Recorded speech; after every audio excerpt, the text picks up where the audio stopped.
I'm Debbie Georgatos. Welcome to my show, America Can We Talk? Today, we're going to talk about the dictators of truth are emboldened, the Trump Senate trial, Biden bows to China, Biden cures COVID, and Trump's office of the former president. And of course, I'll tell you why these stories matter to you. Stay tuned.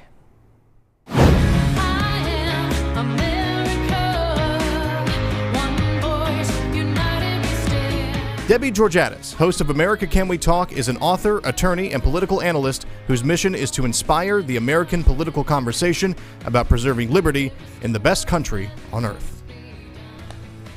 Hello again and welcome to America Can We Talk and to today's First Five. I'm Debbie Georgatos. I wanted to start out today talking a little bit about how we talk about politics in America. And, you know, I call this the dictators of truth. I call this segment that. But you remember yesterday in the show, I played a clip, I'll play again in a moment, and it was an interview with Senator Rand Paul. And he was on a Sunday show or a weekend show with George Stephanopoulos. And the gist of it, the reason to play it, was to try to point out to you and to everyone how much the leftists, and by leftists I mean the political types, the media army of leftists that locks arms with the left-wing America, decide on some issue, decide on some opinion, and decide that everyone must agree with them. They are the dictators of truth. They decide this is true, and so one truth the left is trying to push is what you heard George Stephanopoulos trying to push on Rand Paul yesterday or over the weekend, which was essentially you must agree the election was not stolen. I want to play that again, and it's a little bit long, but it really does help capture and give a picture of the way that people in Washington must deal, not with just the George Stephanopoulos of the world, but with media all around them, and really in the kind of culture of Washington, what they deal with if they dare to say something outside the agreed upon truth in any subject. So here is Rand Paul and George Stephanopoulos. Was not stolen. Do you accept that fact? Well, what I would say is that the debate over whether or not there was fraud should occur. We never had any presentation in court where we actually looked at the evidence. Most of the cases were thrown out for lack of standing, which is a procedural way of not actually hearing the question. There were several states in which the law was changed by the Secretary of State and not the state legislature. To me, those are clearly unconstitutional, and I think there's still a chance that those actually do finally work their way up to the Supreme Court. Courts traditionally and historically don't like to hear election questions. But yes, were there people who voted twice? Were there dead people who voted? Were there illegal aliens who voted? Yes, and we should get to the bottom of it. I'll give you an example. In my state, when we had a Democrat Secretary of State, she refused, even under federal order, to purge the rolls of illegal voters. We got a Republican Secretary of State, and he purged the rolls. Senator Paul, I have to make a difference, and those things I have to stop occur. you there. No election is perfect, but there were 86 challenges filed by President Trump and his allies in court. All were dismissed. Every state certified the results after investigations, counts,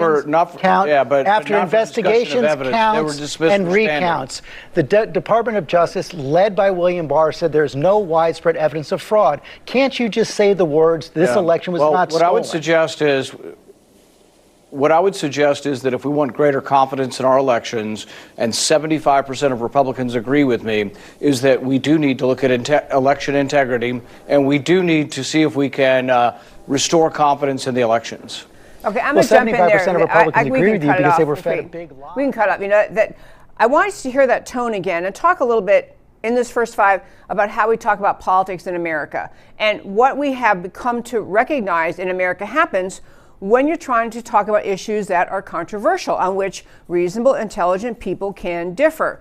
The tone you heard from George Stephanopoulos is carried out, as I mentioned before we play the clip, in media all the time, in media, left-wing media around the country. They're not, as later in that clip, if we played longer portion, Rand Paul had said, look, you know, if you want to get someone else's opinion who thinks differently, get somebody else. You know, you asked me what I think, and here's what I think.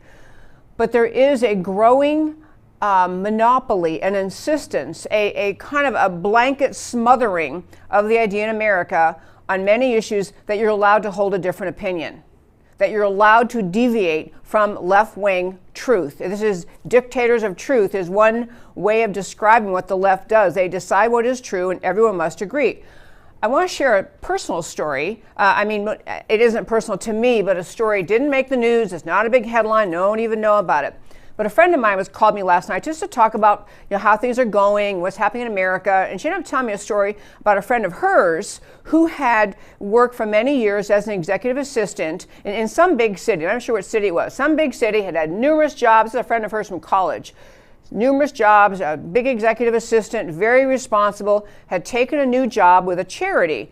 And this charity had a small group of people running it. And this woman, my friend's friend, who had this experience, had worked for many other organizations, very successful, very appreciated, very professional executive assistant. So she's working with this new charity. She's sitting down at the meeting they have.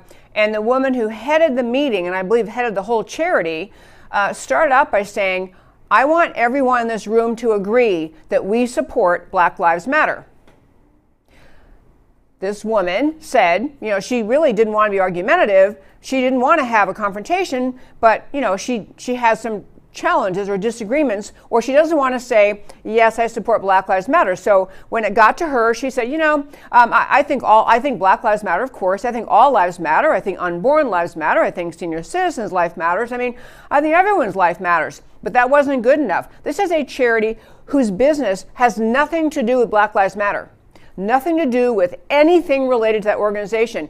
But this woman in a private charity running the place told this whole group that they had to agree that they support the Black Lives Matter organization. Now, my friend's friend is concerned about some things, or I can speculate why you'd be concerned, not want to agree to that statement, because you're being asked to agree with the whole political agenda that flows from the Black Lives Matter organization. Number one, organized by Marxists. It has a very Marxist intention. It is not about just restoring civil society. It is about changing our government in a very left-wing Marxist way. It is about defunding the police. It is about forcing all of America to agree with the left-wing messaging and agenda that has happened over decades, which is used by the left wing to gain political power to spread the message that America is a deeply, horribly racist country, that we are just filled with racists under every rock, that we have a country filled with white supremacists, filled with racists,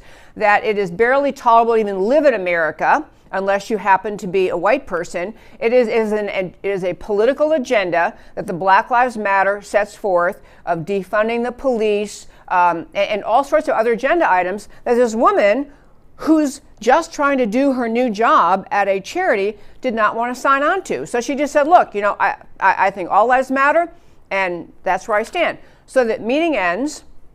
The woman heading up the charity shows up in her office later to say, you need to agree that you support the Black Lives Matter organization. This woman says, look, I'm trying to be honest. I want justice, I want fairness, so I agree all lives matter. The charity head told her, maybe you need to take a break. Maybe you need to take a week off and think about what you're saying. To which this lady said, I don't need a week off. I don't need a break. I know exactly what I think. I don't need a timeout, so to speak. And eventually ended up being forced out of the organization because she would not sign on to the insistence of the head of this charity that she support the Black Lives Matter organization. There's a militancy about leftism in this country that is newly emboldened by the administration in Washington, D.C. A militancy that says, not only do we run everything, we will tell you what you may or may not think. And you may not disagree with the Black Lives Matter agenda. You may not disagree. You are not permitted to function in society in a private charity that has nothing to do with Black Lives Matter. You're not allowed to be here unless you'll agree. The thinking on the part of the woman heading that charity was, everyone knows there's only one opinion allowed. I support the Black Lives Matter organization. I don't care if they're Marxists. I don't care if they are putting in place dangerous policies of defunding the police. I get to say, she ended up, this woman who was trying to say, look, all lives matter, this is where I stand, she ended up being forced out. She got a lawyer, but they didn't have litigation, but she gets a lawyer and ultimately arrived at some settlement, and she left the organization. I just want you to think for a moment, what would have been the reaction if what that boss had said was, you know what, at that meeting, everyone's sitting down, they're running this charity. Okay, everyone's got to sign on to the Make America Great agenda. Is everyone, raise your hand, everyone support the Make America Great agenda? I mean, you don't, number one, people with on the conservative side don't tend to do those kind of things. They don't force their views on others, and anyone who had resisted and said, I actually don't, or I disagree with the MAGA agenda, whatever answer they had, I mean, the whole thing reversed, which just never happened. But I tell that story because that's just one little story a friend of mine relayed to me last night. But I'm telling you, these things are happening all over the country, and they are they're similar to what you watched Stephanopoulos hassling Senator Rand Paul, but they're similar to what's happening to the American political conversation on all sorts of topics. The left has issued the edict, the ruling, they dictate, this is what you must think on border security, election, whether the election was stolen or not, on whether or not we should build a wall, on climate change, on whether we should rejoin, on issue after issue after issue. There's so rarely an intelligent exchange of ideas, of listening to each other, and even a notion that you can respectfully agree that we're going to just disagree. I understand better what you think, but that hardly exists in America. And one reason I do my show, one reason I started doing this show, was to try to get to the notion that if sometimes we can listen to each other and listen to each other's thinking and reasoning behind what we think, that we at least understand each other better, and that's supposed to be part of the Western civilization tradition of free speech and what leftists used to say they believed in. That the home, Berkeley being the home of the robust defense of free speech and exchange of ideas, and now Berkeley is as radically leftist and no one speaks except with approved left-wing opinions. And this is where we are, and this is why it's so hard in this country to move forward, because we don't have a lot of conversation and exchange about what we actually really think. And the other thing that happens related to that is because the left is so militant in what they believe about everything, they aren't just militant in saying this is what is true, but they're also extremely willing and just robustly engaged in labeling and tarring and feathering anyone who won't agree with them. So if you don't agree with the Marxist agenda of the Black Lives Matter movement and the effort to defund police, then you must be a racist.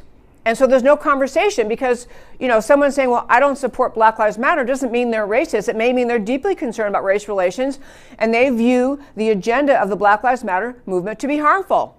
But you can't have that conversation. It happens on so many issues in this country where you have people assuming and kind of labeling the other guy with what you assume they must think, because after all, they aren't on my side, so they must be this, and this. And so you never have conversation. And we're getting to a point where there's more and more conversation in America. Maybe we should split into two countries. We'll have the blue country and the red country. And I think that's a horrible idea. I don't know where we're going to head in this country, but I do think part of the problem in America is you do have so much of the left-wing agenda just solidly worked into speech, assumptions by political types, by media types, in culture, even in corporate America and in charity America, that the notion is everyone agrees on this truth and no more discussion. And the fact is you never listen to each other. You don't even know what the other guy thinks. And you assume the worst about what they think because your side told you that is what this person means. Now I want to get around to Donald Trump and then wrap up the first 5 with this.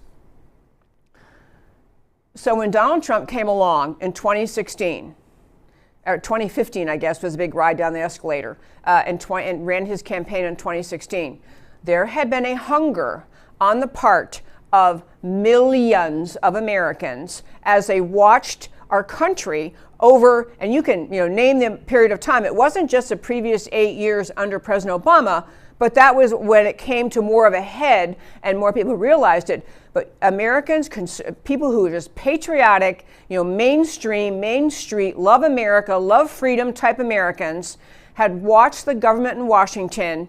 They had watched their representatives on the conservative side, the Republicans, just simply capitulate to the slow Marxist takeover of America, the left wing, growing government control, growing power, size, scope of government, the growing agreement that government can regulate more and more of your life, the growing agreement that the ruling class in Washington decides everything. They might come home on their breaks and talk to their supporters and constituents and claim they believe in this and claim they believe in this, but all that was really happening in Washington was the uniparty rolled on, ruling the government in a way that's consistent with protecting their interests, their donors, their lobbyists, some international global interests, and nobody's looking out for the common American Joe. And on top of that, they saw, especially people looking at the Republican Party, realize the Republicans never fight. And they don't fight in part because of the way the left does fight. So many people in Washington, elected representatives in the House and Senate, didn't fight and don't fight because they recognize that if they dare step out of line, if they challenge the left-wing orthodoxy, the dictated opinions you must hold, they're going to be pummeled by the left-wing media mob. They're going to be pummeled with called racist, xenophobic, homophobic, hateful, bigot, all the words the left uses over and over and over and over and over and over and over. And it's easier if you're a Republican, no matter what you really think. It's easier to go to Washington and just pretend that you're going to represent your constituents, but you're going to go to Washington and you're going to capitulate to the left because you know how they fight and you don't want to be the next victim of how they fight, so you just surrender. And Republicans in this country had watched that happen for decades. For decades.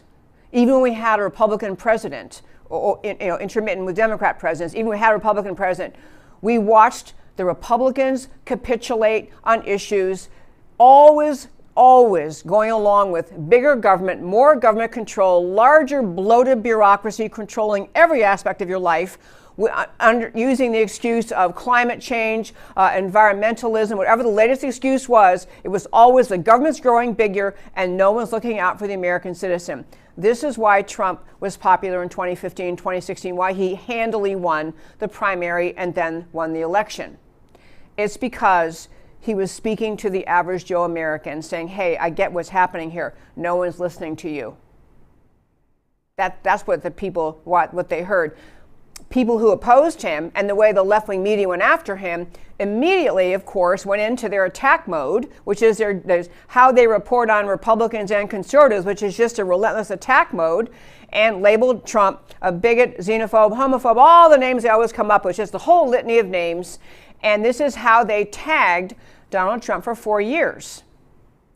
And so, if you're among the people who mostly listen to left-wing media, mostly hear that was how Trump was described, you got your marching orders. Hate Trump. Got it. Hate Trump. So whatever Trump does, it fits into one of the categories that he's been labeled with, liar, xenophobe, homophobe, whatever the words were. You understand that's how you're supposed to see him. You let the media lead you along in thinking that's the way he is. And the media also succeeds in this other tact, which is to convince you to hate everyone who supported Trump and have no idea why they supported Trump.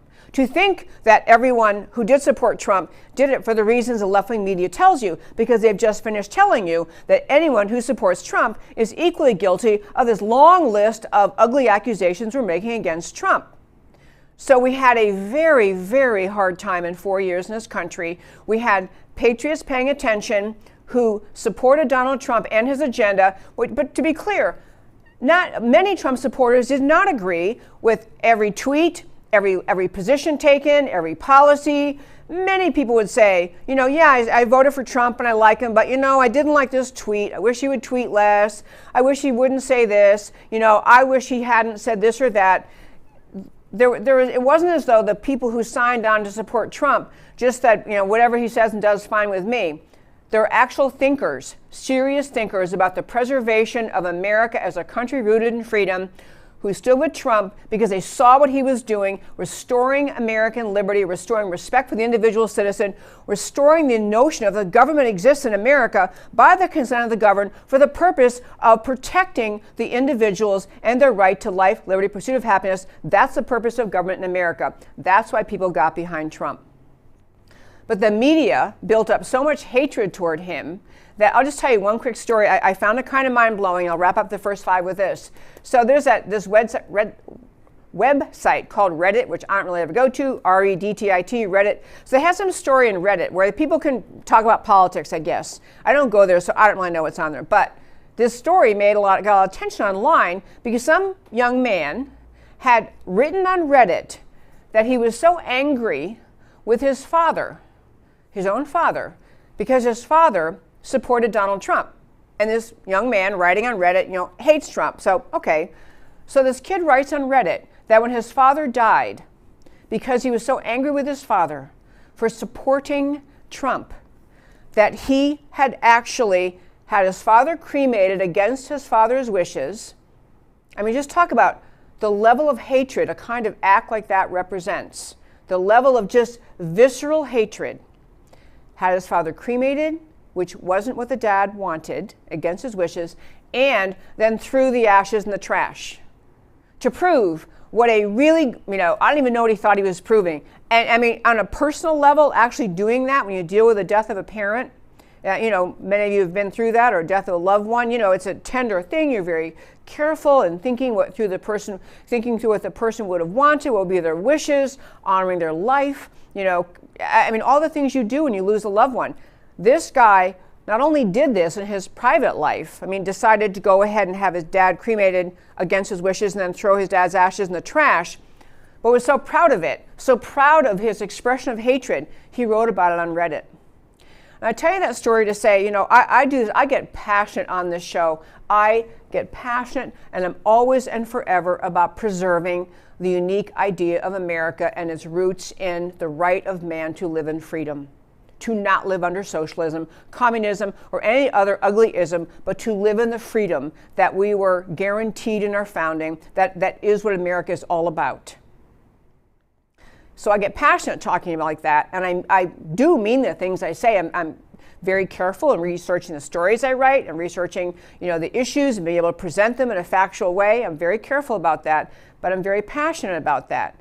But I was kind of reminded today, reading that story about this guy from Reddit, to recognize that, tensions are running high in this country.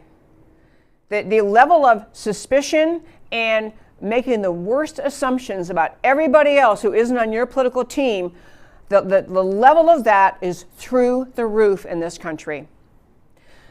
So I am recommitting myself, as I have since I started doing this show in 2014, I think, middle of 2014, to try to couch everything I say in the terms that help people see I'm not here to be a Donald Trump cheerleader forever, because he won't be around forever. I'm not here to be a cheerleader for any particular person.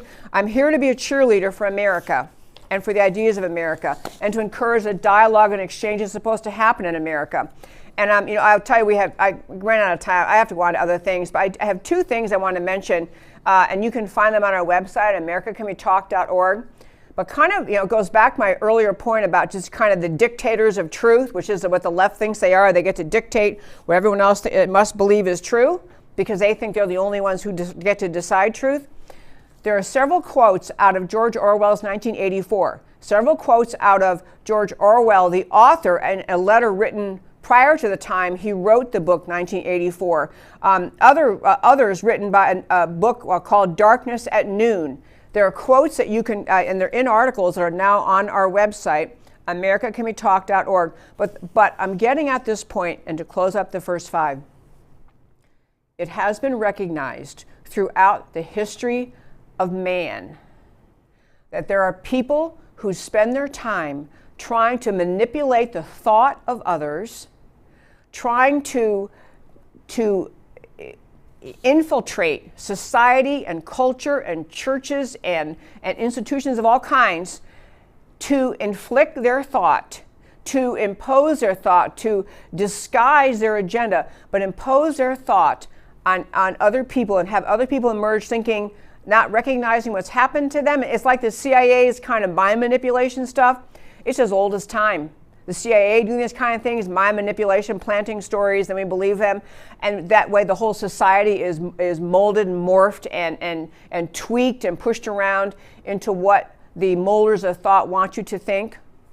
Well, anyway, these quotes that I don't have time to read, but they're very, very good. They're defining kind of the way I see what the left is doing now. They've decided certain things must always be seen as true, and that also that the ends, without exception, the ends justify the means. Without exception, always, the ends that they have are justify whatever means, which includes really torquing America around, convincing America that racism is a far bigger problem than it is. Not saying that it isn't. We're going to talk about race tomorrow. But using whatever tools they have, whatever manipulation they have available to them to torque and contort American society. And there has never been a more important time than now for people committed to preserving this country to do their own thinking, to do their own reading, to do their own digging, to not just be dictated and contorted around by the dictators of truth and getting to the conclusions they do based on what the dictators of truth tell them. It truly is a time for thinkers in America. And that, my very fine friends, is today's First Five. Okay, I want to hit the story today. So the Trump Senate trial is ongoing right now. And so this is, to be very clear, the House has impeached. The Constitution gives the House the right to impeach. And the articles of impeachment basically said that it was because Trump allegedly, which he did not do, but Trump allegedly is guilty of fomenting insurrection because of the attack on the Capitol January 6th. And so on January 6th, we've been over many times, we'll probably cover it even more because more information is coming out. But the attack on the Capitol on January 6th had an enormous element and a planned element ahead of time that had nothing to do with Trump supporters. It had figures, forces on the American left seeing this as an opportunity to damage Trump further. And so there were forces of Antifa, Black Lives Matter, the radical left, very much ensconced in and agitating and creating the chaos at the Capitol on January 6th. And you did have some Trump supporters who'd been to hear the president's speech, get caught up in it, and breach the Capitol, enter the Capitol. So that is the incident which without any investigation, as we probably point out in this show, no due process to the president.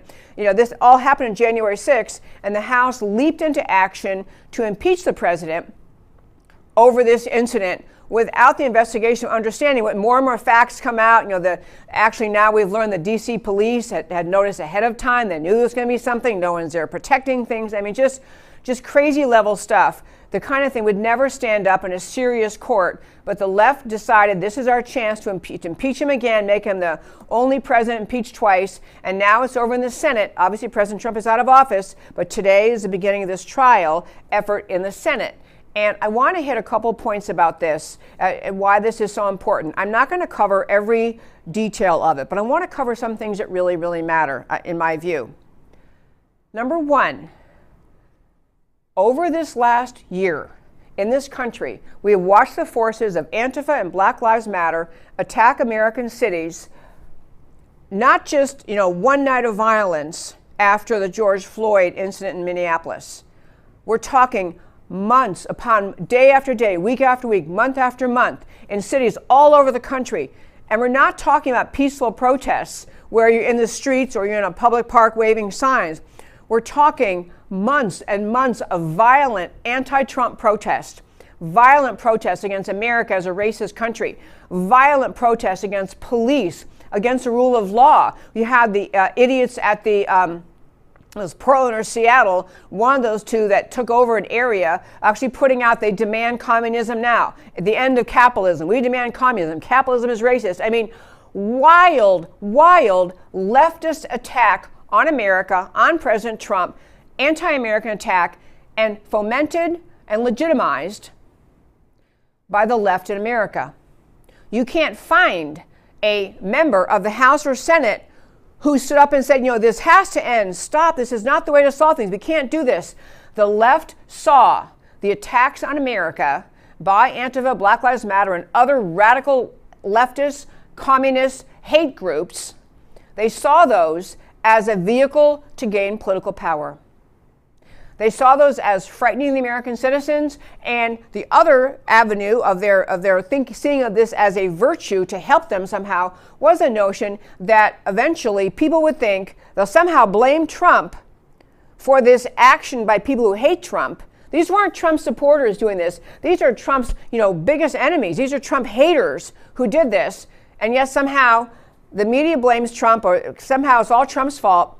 And these people in Washington, D.C., the House members, the Senate members, in their utter silence, legitimized and, in fact, almost fomented and encouraged what happened. And nobody at a political level, not the mayors, not the governors, not the city council members, no Democrats whose words incensed, legitimized, fomented, enabled all this violence for a nearly entire year, not one elected official was held responsible.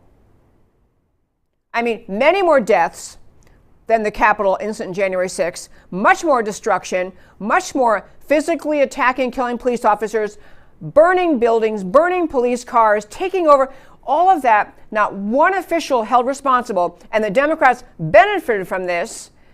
And then you have the January 6th incident where Trump, which was, in many people's view, including mine, an operation. It was not an organic, we're going to burst into the Capitol because we're so angry. Trump told his followers patriotically and peacefully protest, which is still legal in this country.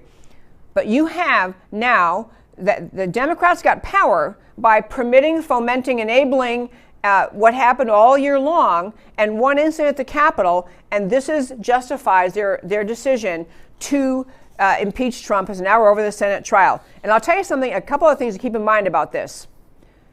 Because the Senate is now 50-50, that's the breakdown of the 50, 50 Republicans, 50 Democrats. So now, in order to remove him, which is what the Senate power is in the Constitution, they need a 2/3 vote. That means they would need 17 Republicans. 17 Republicans would have to vote with the Democrats. You've already got, I think they already have 17, or maybe it's 14, already saying there's no way in the world we would vote for this. So you have the Democrats can see that this removal, even though we're going to get to this, it's not a removal since he's already out. But you already have the Democrats realizing they're not going to win this Senate trial. They're not going to get to the 2/3 majority Senate needed to effectuate the removal punishment. So they know they can't get that. So what's the purpose of doing it? Why do it? Trump is out. They can't make him more out. He's out. But the purpose is vengeance. The purpose, and I go back to what I talked about at the start of the show, the purpose of putting him on trial, trying to drag out this attack on him, this ridiculously unjustified attack on him, because he didn't cause the January 6th attack, but the purpose, why they feel such vengeance toward him, is because what Donald Trump accomplished in his campaign and in his 4 years as president is connecting with the American people, with the American heartland, with the American grassroots in ways none of those people could ever connect. Donald Trump inspired the American people to believe in the idea of America again, the idea we actually do have rights, and we should actually expect our members of the House and Senate to be thinking of us, America first, not everybody else first, not foreign powers first, not foreign deals first, not globalism, America first. You're supposed to be looking out for your country, and this is what Donald Trump inspired people to believe in, and he actually inspired the expectation. I expect to see my government react to that responsibility, that primary responsibility to look out for the people. So the Democrats now condemning the political violence, which they themselves benefited from throughout the year, and now condemning it. So here we are, 50-50. They now have also, so that's the first thing. They know they cannot get to a conviction, and they're doing it anyway out of pure, utter malice. Also doing it to send the message to the Trump team and to his supporters, don't ever think about having Trump run again. Don't ever think about bringing him back, because we're going to make it impossible. They're invoking that 14th Amendment thing, trying to say that he can be barred from all future office. But they're trying to send the message to Trump, and not just to Trump. And it's even not just to his supporters. It is to any future president. Don't you dare come in here and mess with the ruling elite. Don't you come in here and stir up the American people into believing that they should have representation in Washington. Don't you dare interfere with the ruling elite's stranglehold on power and show up and act like you think that you're going to show the American people that actually the government should be representing you. It is a shot across the bow. Holding the Senate trial in the face of sure defeat is a shot across the bow at Trump, at his supporters, and to any future politician who would run on this kind of agenda that says, we're going to listen to the people. We're going to put the interests of the American people first. We're going to stop letting our southern border be overrun. We're going to stop letting our sovereignty be slowly whittled away as we surrender more and more of our authority and our power to UN and other international organizations where we're surrendering our sovereignty. All of what Trump did was renew a sense in the American people, wow, someone's listening and someone understands the purpose of our government is look out for us, not everybody else. So another thing on the Senate trial, very quickly to mention to you, is there's been a big battle in Washington because it's 50-50, as you likely know.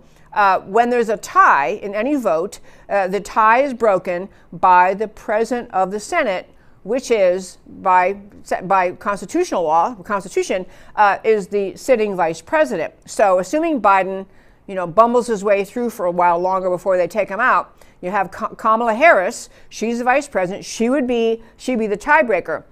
There is also in Congress, in the Senate still, the idea of a filibuster. The filibuster is, and to be very clear, the filibuster used to apply, I think it was like 1806 it got started. It's been around a long time. 1806, I believe. But in any case, the gist of the filibuster idea is that if you have in the Senate, because it's supposed to be like the higher body, the more statesman-like, the House is supposed to be more rough and tumble, directly representational of the people. The Senate, the kind of the higher body, or so they consider themselves.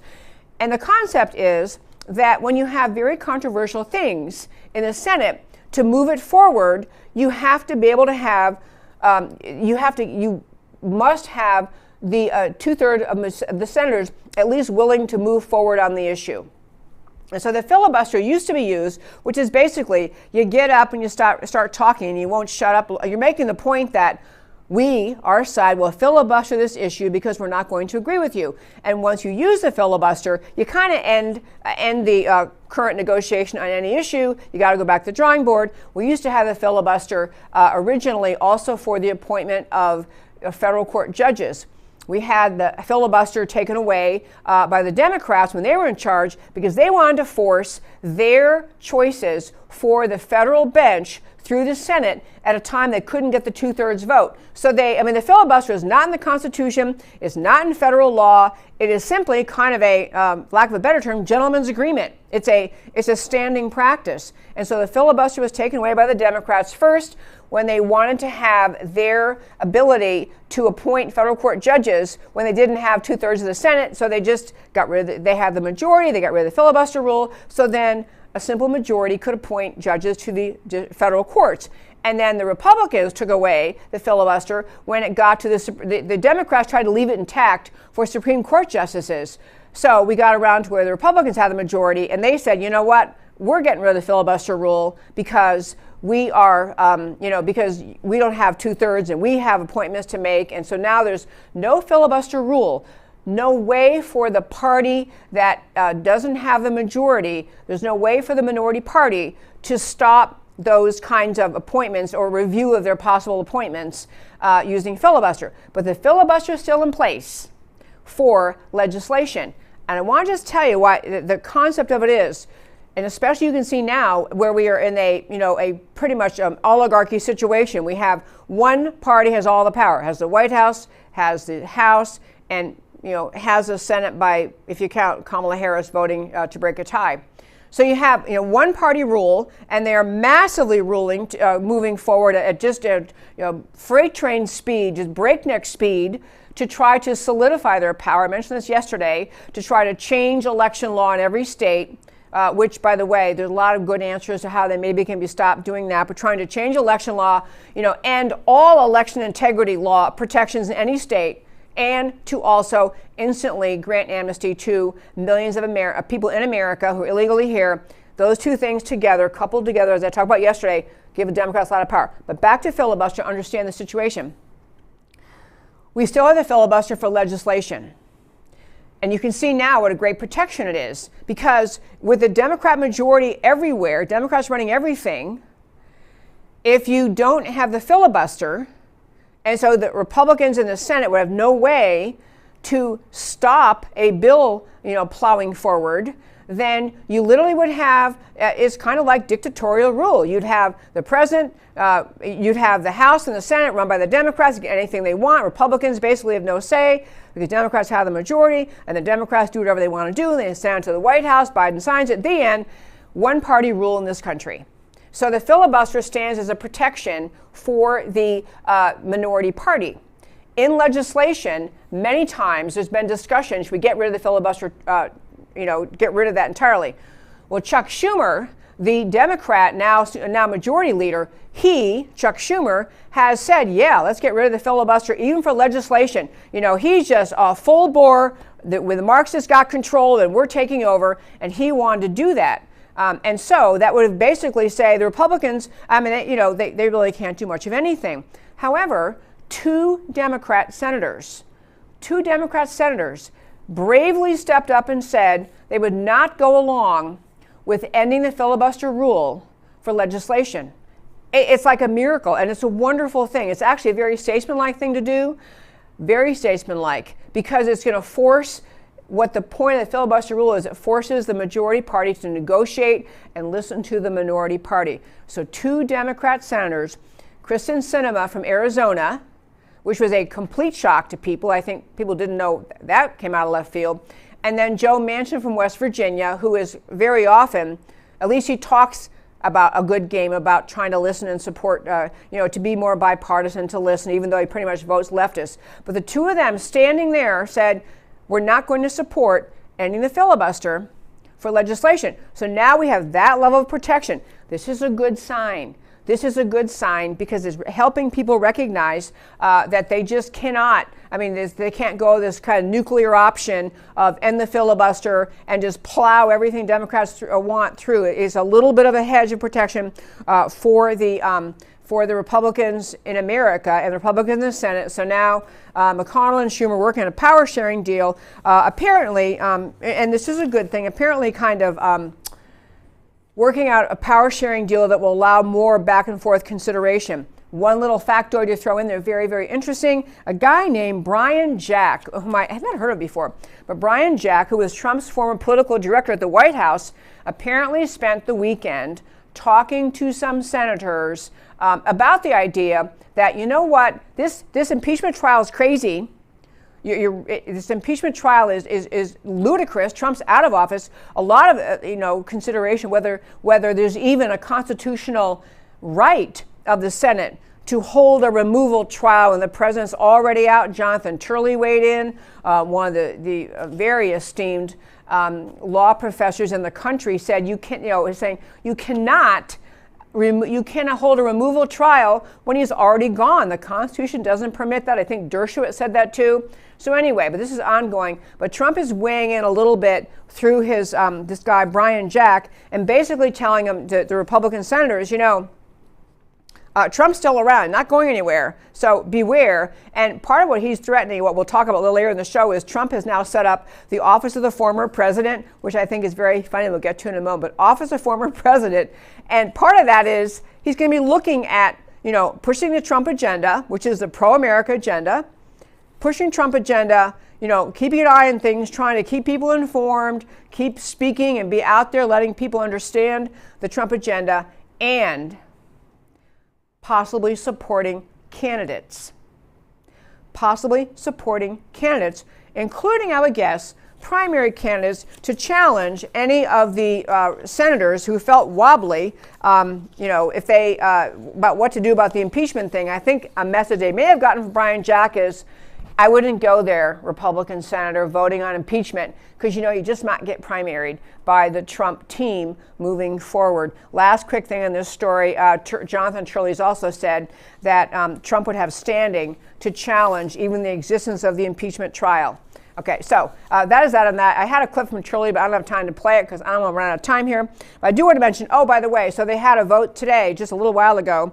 They had a vote about whether they should go forward with the impeachment. And Rand Paul, I am becoming a Rand Paul fan. I don't even know the guy, but I met him. But I think he's showing tremendous courage, not just because he shut down Stephanopoulos, the whiner, but because he, Rand Paul, today on the Senate floor, actually brought a motion just to say we shouldn't even be having an impeachment trial. He wants to say no impeachment trial is ridiculous. Trump is gone. And so he put that out there. It got voted down, meaning that some Republicans joined the Democrats in saying, no, let's go forward. Let's have a trial. Now, I bet if I were speaking in person, I could say, okay, in the audience, guess who among the Republicans in the Senate went ahead and supported holding an impeachment trial for Trump? I'm guessing you already know, but I'll quickly tell you. Mitt Romney, there's a shock. Mitt Romney, Ben Sasse, Susan Collins, Lisa Murkowski, and Pat Toomey. Those 5 Republicans, I hope they all get primaried or something else, just removed. They are, just voted out in the next time or something. But those 5 voted with the Democrats to go ahead and do a trial because they've been kind of Trump agitators all along. So that's where we are on that subject. I do think actually the last point in this Senate trial is I do think this will very, very much, it'll ultimately help more and more Americans understand how unserious the Democrat Party is, how flaming unserious, impossibly unserious to impeach a president over something, no fact, no trial, even known, we got a chance, we saw something, we pounced on the January 6th thing, impeach and then move for removal when he's already gone. They look childish, they look vengeful, they look retaliatory, and mostly they look like scared children who don't want to have to deal with someone of Trump's popularity again, and so they can squish him down and make him look bad. This is all there is to it. It is a disgrace. It is disrespectful to the Constitution and to our system of government to have these people conducting this impeachment trial. Okay, last 2 things in the show today, or maybe 3 things, very quick though. Biden bows to China. This is a quick story. I'm going to develop it more. In fact, I believe I have someone coming on. Gordon Zhang's coming on in a couple weeks again. And I may have this other woman, a woman coming on, Helen Raleigh, who is Chinese by background, who's been talking about watch out what the Chinese are doing. I just want to make this quickest point and I'm going to develop it more another day. But one of the great things that happened under the Trump administration was that he became aware through his senior advisors of the growing threat China presents to America. Trump became aware of this because of many serious think tank people in Washington trying to help the president and the government understand how much China is on the move in this world. We've had experts on the show of all kinds talking about China's Belt and Road Initiative, China purchasing property around the world to create other places they have physical control over, buying ports in Africa and all around the world. They have China's initiative buying land and property in America. They have the China initiative to spread communism. And actually, to be very clear, it's 2 things about China. It's to spread communism. They very much openly have said repeatedly they want to become the single dominant world power. They do not want America to be that. They don't even want to be equal in power. They want to be the dominant world power. They're using all sorts of tactics to get there. They want to push communism as the government, the kind of government they would have, but they want to push China itself. There's that ancient doctrine that was from ancient Chinese dynasties, talked about and believed in forever, and currently enunciated and supported by Xi Jinping, that says it's an ancient thought about China, that the Chinese people, the nationality itself, is intended to rule the world. China is on the move in countless ways. We've talked about it many times on the show. So one great thing Trump did was try to get China out of the chain of suppliers for people who, for the products we need to have to keep the electric grid safe in America. We've talked in the show many times before about how vulnerable America is. We have an electric grid. If China took it down, if any other enemy took it down, even if a solar incident, the real sun, solar incident took out the power grid, how dangerous and long-term and deadly that would be. So we had Trump become aware of this and put in place a series of orders which basically said you're trying to keep the China involvement out of the U.S. power grid. We don't want their products, we don't want their services, we don't want to have to be relying on them in any way with the U.S. power grid. It was a great thing and basically cut back China's involvement in this very, very precious power grid question that keeps everybody safe. So Trump had a executive order, basically said we're going to stop doing that, and that was one of the first things Biden did. He suspended Trump's rule on it was called Trump's Bulk Power System Executive Order, and Biden suspended it. And I'm going to hope and pray that it was really just because Biden is trying to just flex his muscles and show he can undo everything Trump did.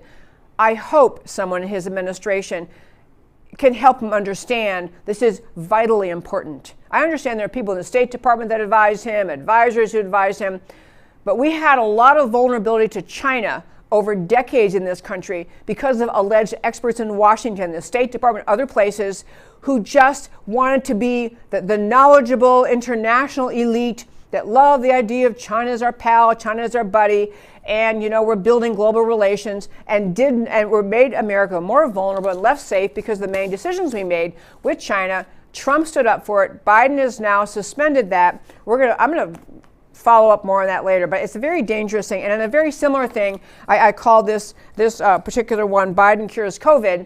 And just the quickest thing, just to tell you, if you ever doubted that I used to say in the show on the segment Biden cures COVID. I said many times, and other people have too, that COVID was used by the left wing of this country as a tactic to gain political power. China released COVID. Heaven knows, we're going to figure out, we hope someday, accidentally, purposely, where, why, all of that. But China released it. America, everyone in the world, countries around the world suffered from it. But America went into high gear in trying to protect our own citizens from it. So we did, the lockdowns, and we've had the most extended lockdowns, rules about where you can go, mask wearing, businesses shut down, massive damage to our economy. COVID was used by the left to steal this election. Yes, I will say it. George Stephanopoulos doesn't really call me, but I will never agree with George Stephanopoulos and say, oh no, Biden didn't steal the election. The left stole the election. But back to this. COVID was used to validate, to legitimize the sending out of millions of unsolicited mail-in ballots, a huge aspect of the fraud. But where we are with Biden, why I have this caption today is I've been talking about COVID as it was being manipulated by the left to gain political power, and exaggerations in headlines and exaggerations of the danger and exaggerations of, oh my gosh, we all have to. And so the economy goes in the tank. The left can accuse Trump because the economy's bad, which was, of course, back before COVID came around, one of his high points. But you had the left using COVID as a means of attack against Trump, and during the election, challenging how he handled it. He should have done this sooner, should have changed this, all the while he took enormously productive steps. This is one area where we can get off on another day. I did not agree with every decision of the Trump administration related to COVID. But, I still, overall, he's a pro-America guy, and I love that. But understand what is happening now. After months of telling us that cases are rising, everything's dangerous, that we have a terrible situation in America, cases on the rise, everyone's got to stay home, everyone's got to mask up, no businesses open, social distancing mandated, you lose your life, the business you spent your life building, hey, that's tough break. The left has used COVID as a method to inflict tyranny on this country, and now Biden's been in office not even a week, and all of a sudden, mountains of good news about COVID. Since Inauguration Day, all of a sudden, headlines changing, governors changing. I'll just give you a quick litany of them. World Health Organization, on Biden's very election day, put out a statement. Hey, you know what? Turns out this COVID PCR test is overly sensitive based on the cycle threshold. which we talked about in the show many times. The tests, far too many positive tests, positive COVID tests, findings for people taking the PCR test because the number of cycles that the cycle threshold they use, and conservatives have been saying, wait, these numbers are way out of control. That's not true. We don't have those number of cases. And, World Health Organization suddenly discovered and put this out on Biden's inauguration day. I can run through dozens of other examples. A week before Biden's inauguration, Reuters has headline, new death rates, new cases, everything's terrible. The Hill has a headline, overwhelmed by COVID-19 surge.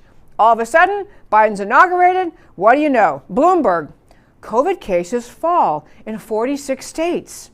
New York Times, U.S. coronavirus cases are falling. You have Chicago Mayor Lori Lightfoot suddenly saying, we got to get restaurants back open. You have Governor Newsom in California all of a sudden saying, we've got to lift these stay-at-home orders. We've got to go back to work. You have Governor Whitmer in Michigan saying, hey, we can open restaurants again. The flood of Democrat and liberal sources changing their tune as of January 20th, Inauguration Day, if it were not so frustratingly wrong, it's comical. It's ridiculous. All of a sudden, all these positive voices out. Hey, everything's okay. Cool your jets. We're okay. Because Biden won, and again, pointing out what I've been saying for months, which is COVID has been used as a political weapon to inflict tyranny and to inflict damage on the economy, and President Trump and the left is now proving it. Last quick story, and I'll wrap it up with this very, very quickly. So, President Biden had an office that he called Office of the President-elect. So he's playing pretend president before he was inaugurated and putting up people under this Office of President-elect. And he's basically saying, you know what, this is Biden trying to, in the same way the media used President-elect Biden from the moment that they called the election. So President Trump has now created Office of the Former President. Now, this is the kind of thing I know just probably riles the left and makes them crazy, but it's a great announcement, and I'll tell you why very quickly. He is saying in this announcement, the office will carry on the agenda of the Trump administration through advocacy, organizing, and public activism. And I tell you, folks, it goes back to why Trump ran. He doesn't need the money. He doesn't need the fame. He could float around on a different yacht every year for the rest of his life, travel the world, have fun. He could just, float around on yachts, fly around in his private jets. He could do whatever he wants. But his reason for running and why he got so popular with the base when he started running was because he's saying, no, I want to restore America. And he's not going to give up because he's out of office. So he's going to have public activism. I don't know all that's going to mean, advocacy, organizing, and basically this is all set up. I don't know what he means. Trump said at one point, we'll do something. I don't know what it means. He said that to Rob Crilly of the Washington Examiner. But Trump is basically saying, I'm not done. I'm not done saving America. And I have to say, he said he's not going to do a third party. So third party idea is out for him. He's not going to do it. But, he'll be a presence kind of standing up for the 74, 75, 78, whatever number of million people voted for him, standing up for them, saying, no, you still have a voice. I'm going to be putting those messages out there. It's going to help keep the party, hopefully, tethered to the conservative agenda. Actually, I'll tell you one quick thing, kind of funny. Poll of GOP voters said a Trump third party is a good idea. A majority of GOP voters said that. If Trump's not doing it, I don't know if it's going to come together or not. So I could go on, but I'm at the end of my time. I want to take 30 seconds to run through the slides to tell you again, if you're listening to my show on YouTube, Facebook, or Twitter, please know tremendous pressure is coming on conservative outlets, conservative voices like mine. So I have some alternative ways you can listen. go to my website. This is the best way to do it. America Can We Talk is my website, americacanwetalk.org. You see in the bottom line there, /live. You can watch my show live. Number 2, you can go to the Rumble, Rumble doesn't yet have live streaming, but I'm going to guess they will. But the show goes up on Rumble right afterwards. And on rumble.com, look at the bottom line of that little slide right there, America Can We Talk. You have to type the words in that way with the capitalization pushed all together. That's how you find it in Rumble. Last thing is, please join me on Raindrop. Texting technology is the coolest thing ever. Text me. You can text me and join our growing audience of people who are joining my following, and so I can communicate with you, tell you how to find me if I'm taken off of social media, and you're texting on your phone. When you go to the to line where you put in someone's name, just type in that number on the to line, 53445, and then in the message part, type in the word America, and that's what you can do. You can be part of Raindrop Texting with me, and I'll be able to communicate with you as we move through trying to find our new home and new places on on social media. We're staying on Twitter and staying on Twitter and Facebook and YouTube for a while, but we've got to build the audience. So especially if you're one of my really huge audience on YouTube, please email me at americacanwetalk@gmail.com or go to my website, americacanwetalk.org. Hit subscribe. I'm trying to find a way to stay in touch with the subscribers on YouTube if I were to be taken down. So if you're a YouTube subscriber, either email me at americacanwetalk@gmail.com or go to my website, americacanwetalk.org, hit the subscribe button, or use the texting thing. I just read you the number there. Do something so we can stay connected if I end up having to leave YouTube. I'm grateful for it being there. I just don't know how long that's going to last. So with that, I do at the end of every show, I tell you why the stories we talked about today matter to you. So we start our show today talking about dictators of truth emboldened. George Stephanopoulos, interchanged with Rand Paul, exemplifies Orwellian ministry of truth. All must say what they're told to say. All must think what they're told to think. Charity incident, all must support Black Lives Matter. No one may opt for All Lives Matter. No one may express concern about defunding police, eliminating bail, refusing to enforce laws against theft. Dissenters shall be fired and shunned as racist and maybe even white supremacists. This is a very dangerous trend for all who love freedom and freedom of speech. Imagine the leftist hysteria if a charity or business demanded all must support the MAGA agenda. And then the Trump Senate trial, a fundamentally vengeful and unserious action by the U.S. Senate will further erode Americans' respect for our current institutions. Impeachment is a process for removal from office. Trump's already out of office. The causation of January 6 riots is anything but clear. There's irrefutable evidence of bad actors from both ends of the political spectrum. Patrick Byrne has noted indicia of a staged operation. Dems fomented and legitimized riots and insurrection all summer long with no political consequence. Highly dubious whether a ban on holding office resulting from this process would pass constitutional muster. Some senators are sensing petty vindictiveness is not a good look. Let's hope most of them. And Biden bows to China. Biden reverses an executive order banning China equipment and parts in the U.S. power grid. Are most Americans okay with that? I don't think so. Trump ban on Chinese military. Oh, we didn't even get to this story. Trump ban on Chinese military-affiliated companies on the New York Stock Exchange is now up in the air. Unclear if Biden grasps the danger. All significant Chinese companies are controlled by the Chinese Communist Party. None held to U.S. disclosure standards. This is why Trump banned Chinese military-affiliated companies from the stock exchange. China increasingly aggressive in flyovers into Taiwan airspace. Will Biden resist a military takeover of Taiwan by China? The CCP is not a benign organization. The world should be wary. And Biden cures COVID. Who knew? On cure of COVID, after Biden is inaugurated, World Health Organization announces on Inauguration Day that PCR COVID testing generates heavy false positives. Who knew? Governor Whitmer of Michigan okays indoor dining. Governor Newsom opens up California. New York Governor Cuomo realizes, hey, we can't stay locked down forever.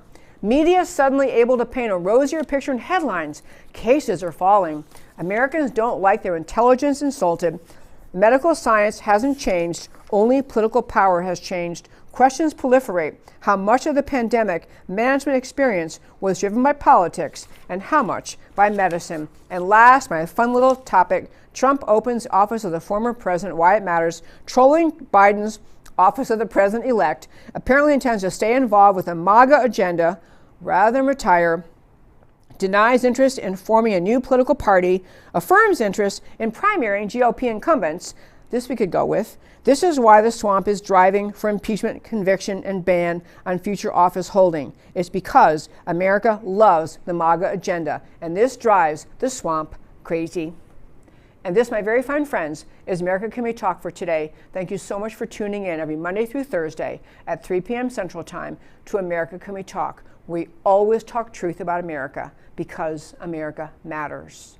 And I will talk to you next time.